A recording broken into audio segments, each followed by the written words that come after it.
Pub landlord Mick Hughes is ferociously attacked in the living quarters above his bar. He's battered and beaten over the head and left bleeding to die.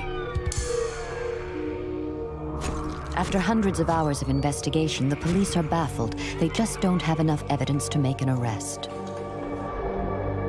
There was a feeling of a marathon about that inquiry. Local psychic Angela McGee visits the scene of the crime. I could see a vision of Mick's body lying under the window. Actually could see his injuries. Her spirit allies show her the terrible truth. I got this awful shudder through me. And I realised then that I was actually looking at the culprit. Can Angela's supernatural visions help bring the brutal killer to justice?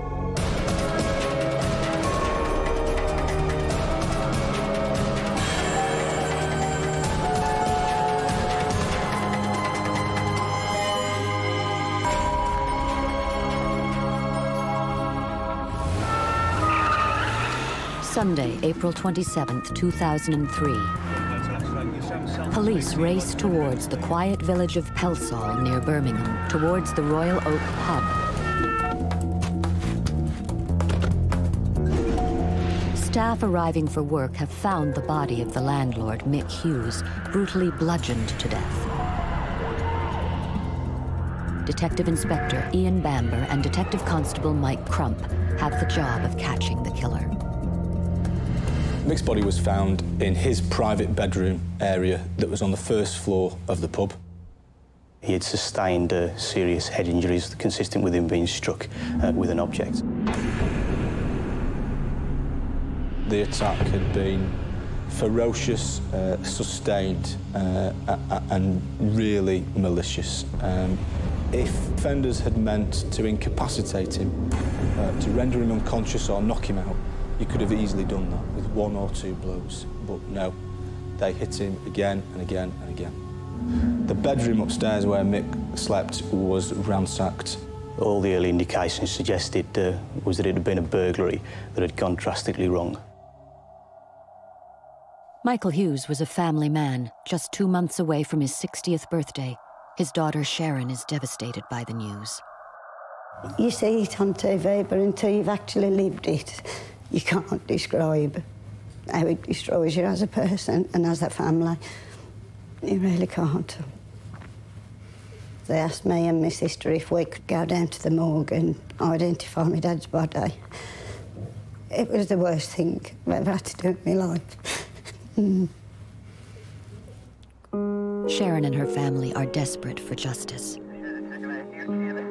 But despite weeks of intensive forensic investigation and hundreds of interviews with local people, the police cannot find any conclusive evidence. A neighboring publican decides to call in psychic medium Angela McGee. I had a phone call from a friend and she asked me to go down to help with the local murder. And my reaction was, what if they don't believe, you know? I'm not going to go down there and look stupid.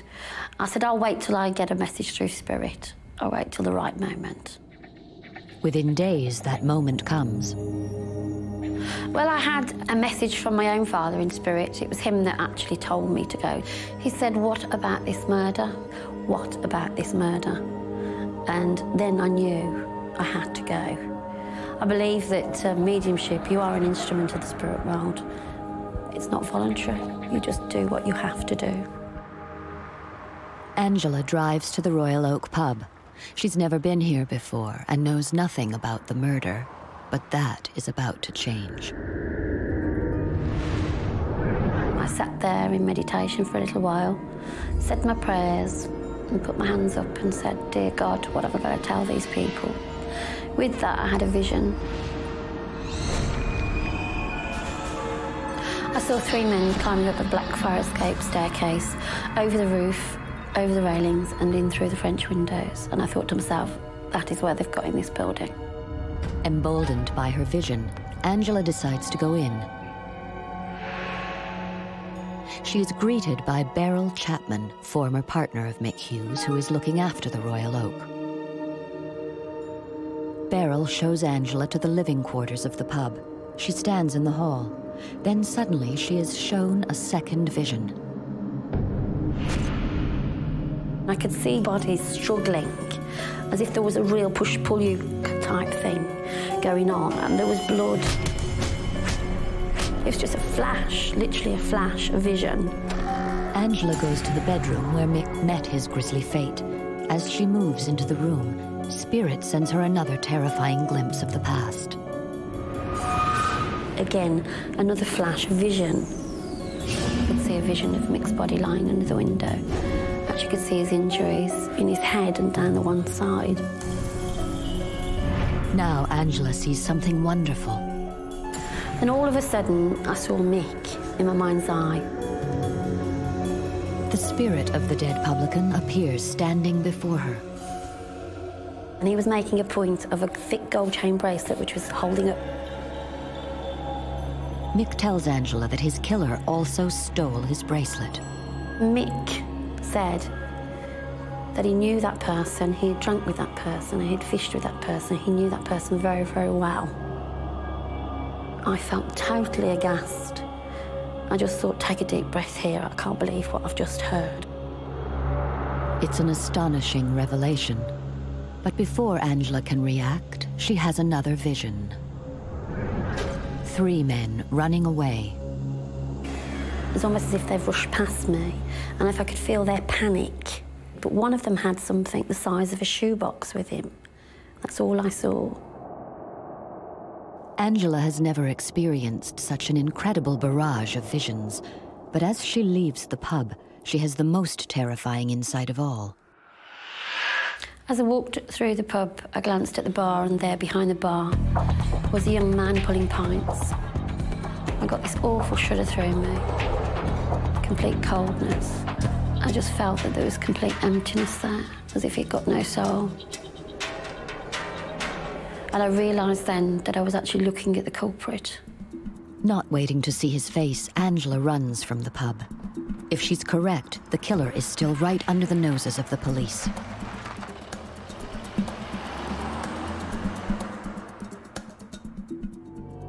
Landlord Mick Hughes has been brutally murdered above his pub, the Royal Oak, by person or persons unknown.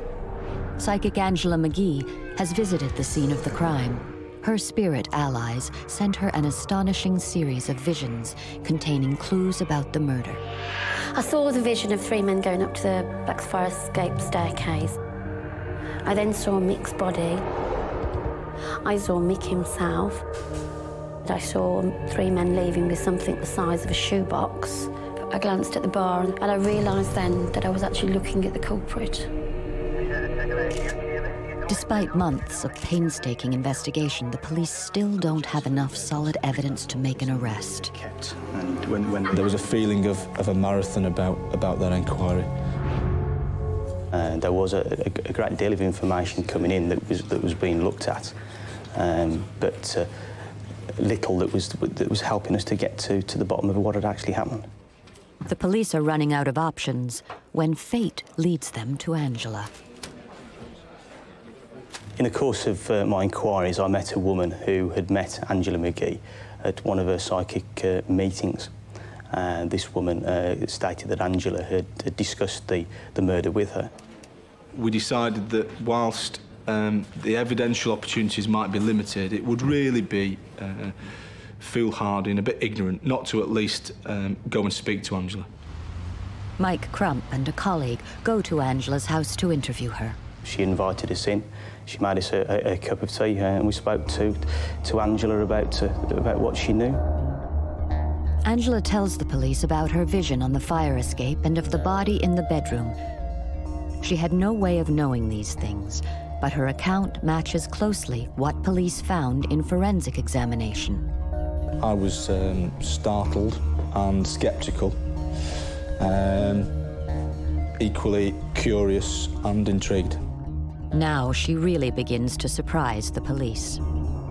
She claimed that 3 men had been involved in the murder and that one of those men had known Michael Hughes. It sounds incredible, but Angela's information fits with a number of theories the police are working on. To put numbers on offenders raised some eyebrows, but from analysing the scene and trying to generate some hypotheses around what had happened, I think we were all fairly comfortable that it was more than one. She'd had a vision of them running away, one of them carrying a shoebox-shaped object. The police know what Angela does not, that a safe the size of a shoebox was taken from the pub. We clearly knew that the safe had been ripped from its housing, so to hear Angela describe a box-shaped object being carried by a man was fascinating. Angela's visions confirm facts the police already know or things they suspect. Her account fitted in on a number of features with the hypotheses that we were running on. The difficulty for us was trying to match any evidential facts that we knew about with Angela's vision. At the time of speaking to Angela, I was a little cynical and sceptical about the information she was providing, but in the fullness of time it was quite surprising how accurate some of the information she provided turned out to be. Angela has given the police fresh clues, but for now they don't know what to make of them. The lead officer tries to reassure Mick's grieving family. He'd come out and he'd explain there is things happening and we are working, but obviously we can't tell you everything in case it leaks out or in case it's wrong information we're receiving. He said, but trust me, we will sort this out and we will come one day with the answers for you. For the police, the pressure is on. Then Angela McGee has another startling revelation. I woke up the one morning, as I do sometimes, with messages. What I kept getting in my mind was a dolphin, block switch, dolphin, block switch. Angela phones a friend to tell her about the message. I was telling her about, I'm sure this is to do with the murder. I was getting the dolphin, block switch, a dolphin, block switch. And she said, there's a dolphin pub. I wanted to relay that information to Mike Crump, so I gave him a call. Operation Greenside, DC Crump speaking, how can I help you? And I told him about the dolphin and block switch and that something would happen in 3 days. All of a sudden, I get a name. Yeah, OK, let's just get a pad and I'll just write it down. I felt it was more like a nickname of either Daz or Gaz. And I felt that was also associated with murder. Angela's information is relayed to the incident room, but for now, it's useless. Then, the police make a key discovery. They find the missing safe in a canal.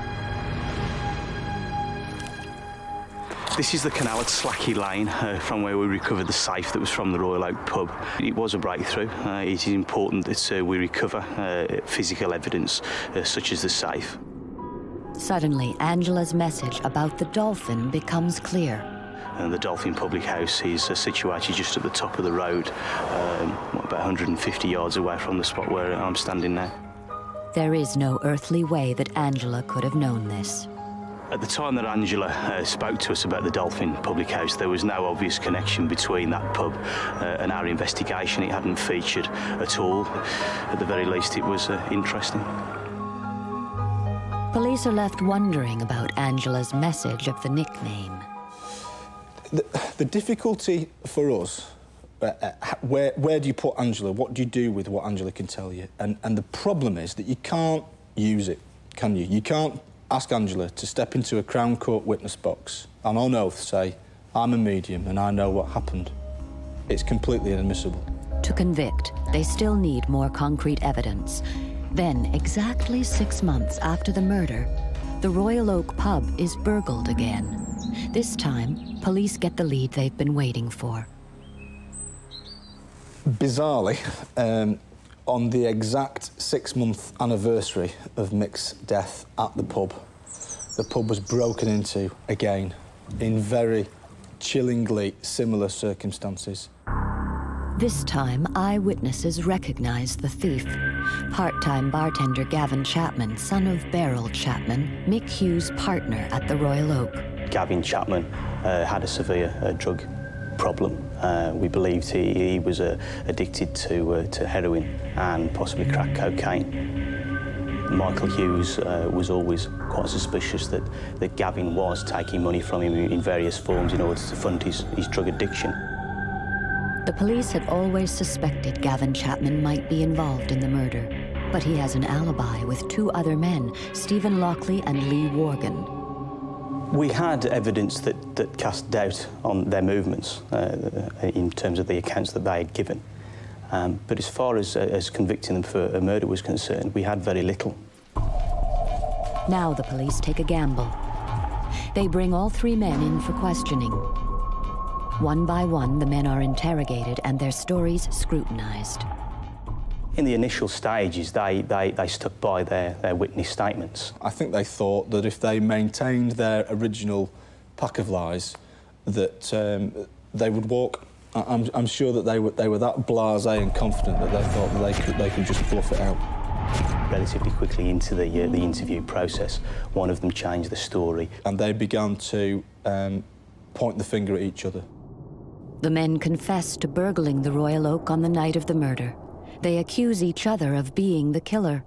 Police decide to charge them all with murder as a joint enterprise. It's a bold strategy. There was a concern that was at the back of my mind that around that joint enterprise argument, the jury wouldn't be able to clearly identify in their own minds who it was that struck the fatal blows. We felt that we had a very good and a very strong case. But you are in the hands of the jury. You're hopeful, but you've always just, you're crossing two fingers and hoping for the best. The trial is set for October 2004 in Birmingham, with three men charged, at least one of whom knew Mick and worked behind the bar. Everything that Angela told the police seems to be coming true.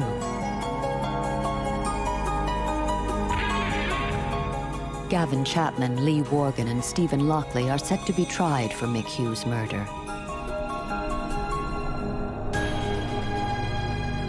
Waiting for the result, Angela goes on with her normal work as a medium.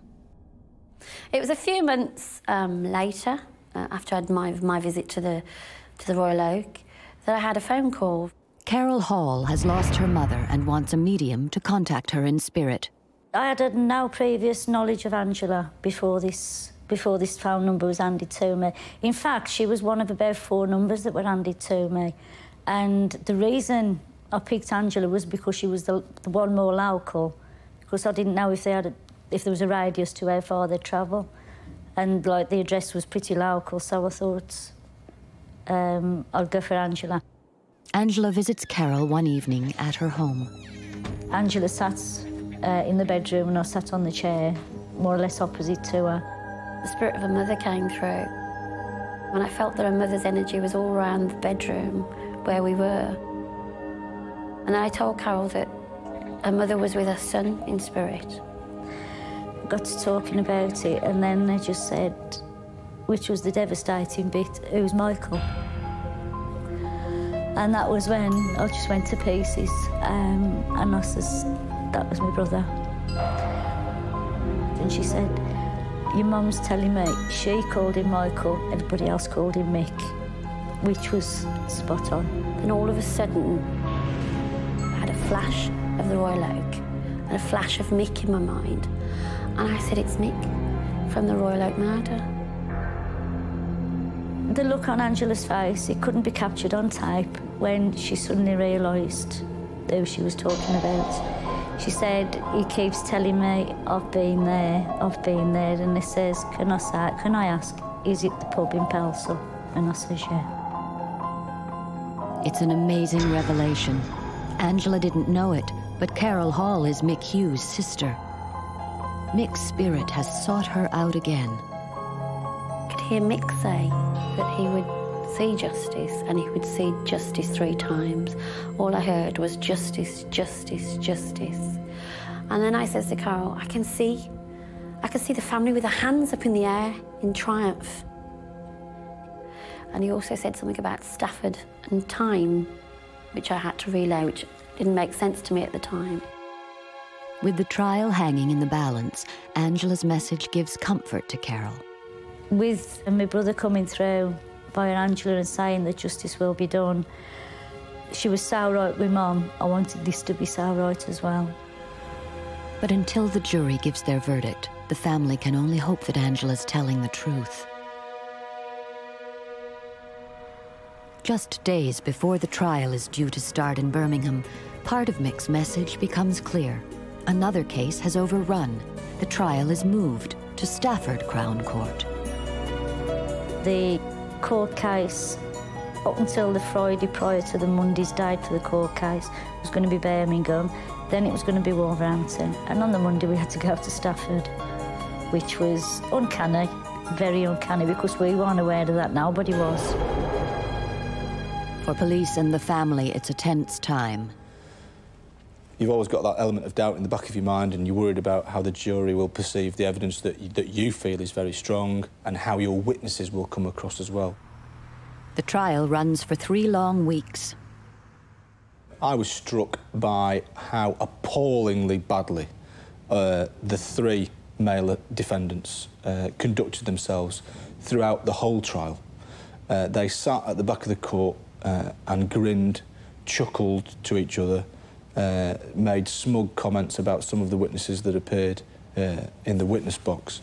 And when they were ultimately asked to give evidence, they made the worst job of it I've ever seen in my life. They were absolutely appalling. They were flippant, clearly telling lies. Chapman was asked whether he wanted to take the oath, and his very first words to the jury were, whatever. He did himself no favours. To hear people read it out as to the horrific injuries and how they occurred and how many times they hit my dad, that was really hard. And at one stage my mum and my 2 brothers had to leave because they couldn't cope.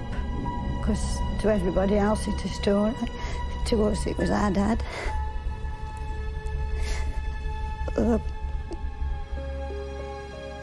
Finally, the moment of truth arrives. When the jury went out, the courtroom is charged with emotion. It's all right, I'm just sitting there thinking, please God, let them say guilty. The 3 men are found guilty. As Angela predicted, justice has been done 3 times. Each of the 3 men were convicted of the murder of Michael Hughes. They were also convicted of burglary and attempting to pervert the course of justice in terms of having lied to us in the form of their witness statements. It was just unreal.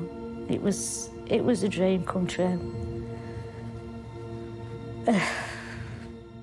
As the family leave court, a photographer is waiting. He said, well, for the picture you're going to have to punch the air and smile. In a flash, Angela's last vision becomes reality. But when I saw them, their hands go up, and I thought, yeah, that's completed the picture now. Angela's messages to the police and the family seem to have proved uncannily accurate. On speaking to Angela initially, I was quite cynical and sceptical about the nature of the information she provided. But in the fullness of time, aspects of it turned out to be quite accurate. Whilst it was always of limited value to us as police officers, this was nevertheless surprising.